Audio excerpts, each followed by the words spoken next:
ধন্যবাদ এবং স্বাগত জানাচ্ছি ভিডিওতে।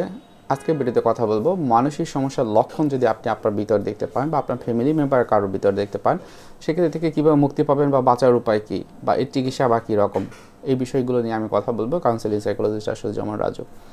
আপনি যদি আমার চ্যানেল নতুন হয়ে থাকেন, আশা করি চ্যানেলটি প্রথমেই সাবস্ক্রাইব করে রাখবেন। পরবর্তীতে করে ভিডিও দরকার হলে অবশ্যই আপনি আমাকে জানাবেন। আসলে আমরা মনের রোগগুলো সম্পর্কে প্রথমেই যাচাই বাছাই করার চেষ্টা করি, আসলে আমার মানসিক রোগ আছে কিনা। তারপরে কিন্তু আমরা কোনো একটা চিকিৎসা দিতে পারি বা চিকিৎসা যাবো কি যাবো না সেটি চিন্তা করতে পারি। তো মনে করেন হচ্ছে যে আপনার ভিতরে কিছু মানসিক সমস্যা দেখা দিয়েছে বা হয়তো বা মনে হচ্ছে যে একটু মানসিকভাবে আপনি দুর্বল হচ্ছেন দিন দিন, তাহলে আপনি কী করবেন? আজকে ভিডিওটি এই বিষয়টি থাকবে মেন।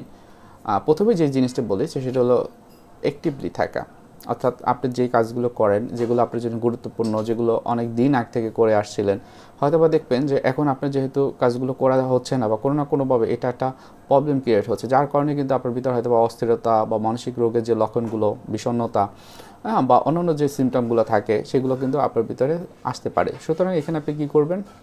প্রথমে এবং প্রধান যে কাজটি সেটা হলো আপনি যেই কাজ করেন না কেন একটু অ্যাক্টিভ থাকবেন।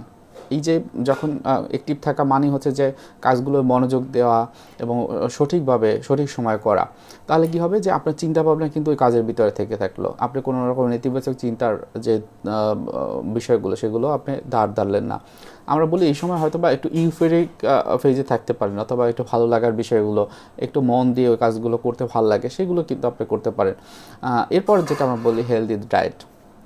অনেক সময় দেখা যায় যে আমরা বর্তমান সময়ে আমি অনেকেই দেখি যে তারা বিভিন্ন ডিজিটাল ডিভাইসের প্রতি এতটাই আসক্ত হয়ে গেছে যে খাওয়ার সময়টা তারা মেনটেন করতে পারে না। তারা সকালে খাবারটা খায় 12টা বা 1টার সময়, বা দুপুরে খাবারটা হয়তো বা বিকালে খায়, অনেক সময় খাওয়া দাওয়া করে না, হয়তো বা বাইরে যেয়ে ফাস্টফুড খায়।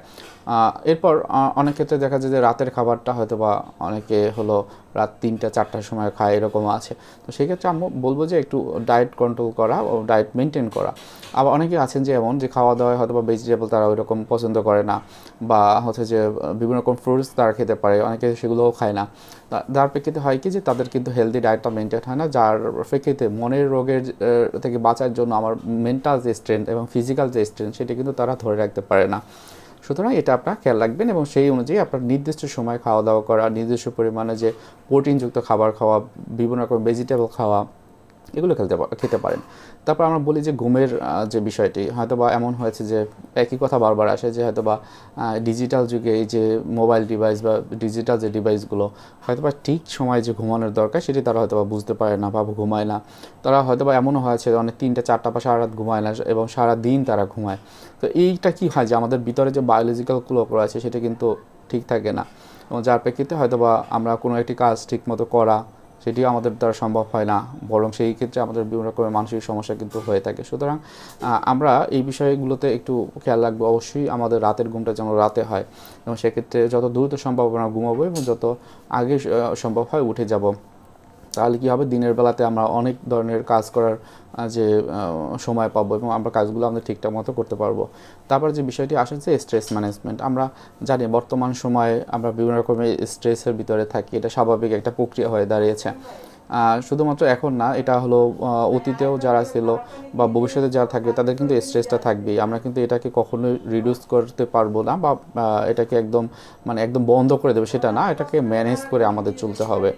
এবং সেই ক্ষেত্রে আমরা কী করবো, বিভিন্ন রকমের ডিপ ব্রিদিং আছে, তো শ্বাসের ব্যায়াম রয়েছে। অনেক ক্ষেত্রে মেডিটেশনের কথা আমরা বলি, মেডিটেশন আপনি প্র্যাকটিস করতে পারেন, ইয়োগা করতে পারেন, মাইন্ডফুলনেস প্র্যাকটিস। অর্থাৎ সবসময় আপনি চিন্তা করবেন বা বর্তমানে থাকা।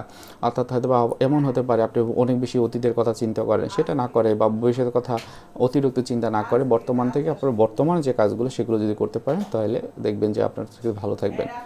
তারপর যে বিষয়টা আসে সোশ্যাল সাপোর্ট। হয়তো বা আপনার আশেপাশে যে বিষয় যারা থাকেন তাদের সাথে বন্ধুবান্ধব, আত্মীয়স্বজন বা প্রতিবেশী যারা আছেন তাদের সাথে একটু ভালো সম্পর্ক রাখা, সোশ্যালি আইসোলেটেড না হয়ে একটা বন্ধুত্বপূর্ণ সম্পর্ক তৈরি করা। আপনার ভিতরে লোনলিনেস থাকলে সেই লোনলিনেস কাটানোর জন্য যে বিষয়গুলো হয়তো বা একটু শেয়ার করতে পারেন, তাদের কথাগুলো মন দিয়ে শুনতে পারেন। এটা যেটা হবে এটা একটা সোশ্যাল সাপোর্ট হবে, আপনার সাথে অন্যদের একটা সম্পর্ক তৈরি হবে, এবং এই সম্পর্কটা দেখবেন আপনার একটা সময় এফোর্ট দিবে আপনার মনটাকে বা মানসিক সমস্যার যে জায়গাগুলো সেই জায়গাগুলোতে। তারপর আমরা আরেকটা যে জিনিসটা আমি খুব গুরুত্ব দিই যে এই বিষয়গুলো যখন দেখবেন যে আপনি হয়তো একা একা করতে পারছেন না বা এটা সম্ভব হচ্ছে না, তখন অবশ্যই একজন প্রফেশনাল হেল্প নিতে হবে। সেক্ষেত্রে একজন সাইকোলজিস্ট অথবা হয়তো বা প্রফেশনালি যে কাজ করে ক্লিনিক্যাল বা কাউন্সেলিং সাইকোলজিস্ট তার কাছে যাবেন। সেক্ষেত্রে কী হবে যে আপনার ওষুধ ছাড়া যে চিকিৎসাটি সেটি একদম ফুলই পাবেন। এবং খুব বেশি সমস্যা হলে তাদের কাছে যদি আপনি না যেতে পারেন বা কাছাকাছি না পান, তাহলে আপনি যেই জায়গাতে আসছেন হয়তো বা আপনি একটা বিভাগীয় শহরে আপনি দেখবেন যে মেডিকেলটি রয়েছে সরকারি মেডিকেল, সেখানে সাইকিয়াট্রি ডিপার্টমেন্ট রয়েছে, সেখানে বিভিন্ন রকমের সাইকিয়াট্রিস্টরা থাকেন। তাদের সাথে কথা বলে বা কনসালটেন্সি নিয়ে আপনি কিন্তু আপনার এই যে চিকিৎসাটি আপনি শুরু করতে পারেন। সেক্ষেত্রে দেখবেন যে মানসিক রোগের যে লক্ষণগুলো যে অবস্থায় থাকুক না কেন সেটা আর সামনের দিকে আগাতে পারবে না, বরং তার থেকে আরও ভালো থাকতে পারবেন। এরপর অনেকের ভিতর হয় যে বিভিন্ন রকম অ্যালকোহল বা বিভিন্ন রকমের ড্রাগের প্রতি একটা আসক্ত কাজ করে, অথবা সেটা যদি নাও হয় অনেকে দেখা যায় অনেক বেশি ধূমপান করে। হয়তো এমনও হয়েছে যে রাতের বেলা এতই ধূমপান করে যে রাতে ঘুমের পরিবর্তে এই ধূমপানটাই তার কাছে প্রিয় মনে হয়। অনেকে বিভিন্ন রকমের দেখা যায় যে গাঁজা, হিরোইন, মদ, হ্যাঁ, বা অন্যান্য যে অ্যাম্ফিটামিন, হ্যাঁ, এই বিষয়গুলোতে কিন্তু তারা আসক্ত হয়ে যায়। সুতরাং এই জায়গাগুলোতে তাদের উদ্দেশ্যে বলবো যতটা কমিয়ে নিয়ে আসা সম্ভব হয়। যদি আপনি মনে করেন যে এটা আসলে আপনার দ্বারা সম্ভব হচ্ছে না, সেক্ষেত্রে দুই ধরনের প্রফেশনাল আপনাদের খুবই দরকার হবে। এক হলো সাইকিয়াট্রিস্ট, তিনি প্রথমেই আপনাকে কিছু মেডিসিন দিবেন এবং আপনার কিছু ব্লাড টেস্ট দিবেন, তার মাধ্যমে বুঝতে চেষ্টা করবেন যে আপনার ড্রাগের পরিমাণটা আপনার ব্লাডে কতটুকু আছে। তারপরে আপনাকে হয়তো ওই অনুযায়ী আপনার মেডিসিন দিয়ে এটা কমাবে। সাথে সাথে আপনার মনটা ভালো রাখার জন্য বা মোটিভেশনটা ধরে রাখার জন্য একজন প্রফেশনাল কাউন্সেলিং সাইকোলজিস্টের কাছে যেতে হবে। সেই প্রতিনিয়ত আপনাকে কাউন্সেলিং করাবে এবং দেখবেন যে একটা সময় আপনি সুস্থ হয়ে যাবেন। তখন দেখবেন যে আপনার লাইফটা কত সুন্দর, কত ভালোভাবে আপনার লাইফটাকে লিড করতে পারবেন।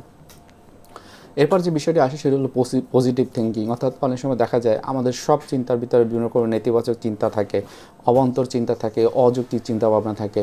আমরা একটু যদি চেষ্টা করি তাহলে কিন্তু আমরা এর থেকে বের হয়ে আসতে পারি। তাহলে যদি আপনি চেষ্টা করতে চান তাহলে আপনি কী করতে হবে? আপনার যেটি করতে হবে, আপনি একটু নিজেকে জাজ করা, নিজেকে একটু রিফ্রেমিং করা। সেটা কীরকম? আপনি যখন কোনো একটা বিষয় চিন্তা করছেন বা কাউকে বলছেন, একটু সময় নিতে পারেন, পজ নিতে পারেন, তারপর ভাবতে পারেন যে আপনি যে চিন্তাটা করেছেন এটা কি আসলে যৌক্তিক কি না। যদি যৌক্তিক না হয় তাহলে যৌক্তিক হতে গেলে কি করতে হতো, আপনি কোন কথাটা কীভাবে বলতে পারতেন বা আপনি চিন্তাটা কীভাবে করতে পারতেন, এটা একটু ভাবতে পারেন। এবং এটা যদি রেগুলার বেসিসে করেন তাহলে আপনি দেখবেন অনেক ক্ষেত্রে সাকসেস হবেন। যখন সাকসেস হবেন তখন নিজেকে ধন্যবাদ দেওয়া, আমরা বলি অ্যাফার্মেশন, যে হ্যাঁ আমি ভালোভাবে চিন্তা করতে পেরেছি। এখন আপনার যদি এরকম একটা অভ্যাসে দাঁড়িয়ে যায় যে আপনি নেতিবাচক চিন্তা ছাড়া করতেই পারেন না, তখন কি করবেন? তখন আমরা বলি যে এই যে নেতিবাচক চিন্তাগুলো গুঁড়ো হয়েছে এটা কিন্তু একদিনও হয়তো বা আপনার যাবে না। সেক্ষেত্রে আপনি কী করবেন? আজকে হয়তো বা কিছুটা সময়ের জন্য বা কিছু ক্ষেত্রে আপনি হয়তো বা একটু পজিটিভভাবে চিন্তা করলেন, পরের দিন আর একটু পজিটিভভাবে বেশি সময় নিয়ে চিন্তা করার একটু চেষ্টা করলেন। তো আপনি যদি এভাবে করতে পারেন, এক সময় দেখবেন যে আপনার পজিটিভ যে থিঙ্কিং সেটা কিন্তু খুব ভালোভাবে কাজ করবে। এরপর যেটা আমরা বলি যে রিয়ালিস্টিক গোল। আমাদের অনেক ক্ষেত্রেই বিভিন্ন রকমের মানসিক সমস্যা বা মানসিক সমস্যার লক্ষণগুলো হয় কারণ আমাদের গোলটি নির্ধারণ থাকে না। আমাদের লক্ষ্য কী? আমরা আজকে থেকে 2 বছর পর, 5 বছর পর বা 10 বছর পর আমরা কোথায় দেখতে চাই আমাকে, সেটা যখন আমরা বুঝতে না পারি, দেখা যায় এলোপাতাড়ি আমরা বিভিন্ন রকমের চিন্তা করি, বিভিন্ন রকমের হয়তো একটা সময় ব্যবসা করি, একটা সময় জব করি, তারপর সেটা আবার ছেড়ে দেই। একটা সময় আমরা চিন্তা করি বিদেশে যাব, সেটা আবার হয়তো বা গিয়ে আবার ফিরে আসি। এগুলো কি হয়? আমাদের এই বিষয়গুলো আমাদের কিন্তু মনের সমস্যা তৈরি করে। আমাদের এইমগুলো বা লক্ষ্যগুলো যখন আমরা নির্দিষ্ট পৌঁছাতে না পারি, তখন এগুলো কিন্তু আমাদের ম্যাল অ্যাডজাস্টিভ যে প্রবলেমগুলো সেগুলো কিন্তু তৈরি করে। সুতরাং এই জায়গাটাতে যতদূর সম্ভব যে আমি রিয়ালিস্টিকভাবে আগাবো এবং সেটা আমার একটা লক্ষ্য থাকবে, সেই লক্ষ্য অনুযায়ী আমি আগাবো। এরপর যেটা আমরা বলি যে আমার মানুষ হিসেবে কিন্তু আমাদের স্বাভাবিকভাবে কিছু হবি থাকতে পারে, কিছু শখ থাকতে পারে। সেই শখটা কি? হয়তো বা হতে পারে আপনি ঘুরতে পছন্দ করেন, একটু ঘুরতে যাওয়া, হয়তো আপনি বই পড়তে পছন্দ করেন, প্রতি সপ্তাহে অন্তত নির্দিষ্ট কিছু সময় বই পড়তে পারেন। হয়তো আপনার গার্ডেনিং ভালো লাগে, একটু গার্ডেনিং করতে পারেন। হয়তো এমন হতে পারে যে আপনি একটু ছাদে কৃষি করতে পারেন, এখন কিন্তু এটা অহরহ করছে, সেটা আপনি করতে পারেন। হয়তোবা আপনি আর্ট জানেন, সেই আর্টগুলো আপনি করতে পারেন।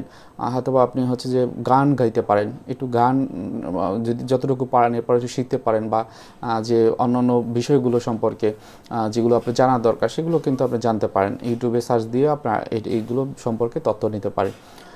অনেকের ক্ষেত্রে যেটা হয় যে ক্রাফটিং করতে পছন্দ করেন, আপনার যদি সেটা ভালো লাগে আপনি ক্রাফটিং করতে পারেন।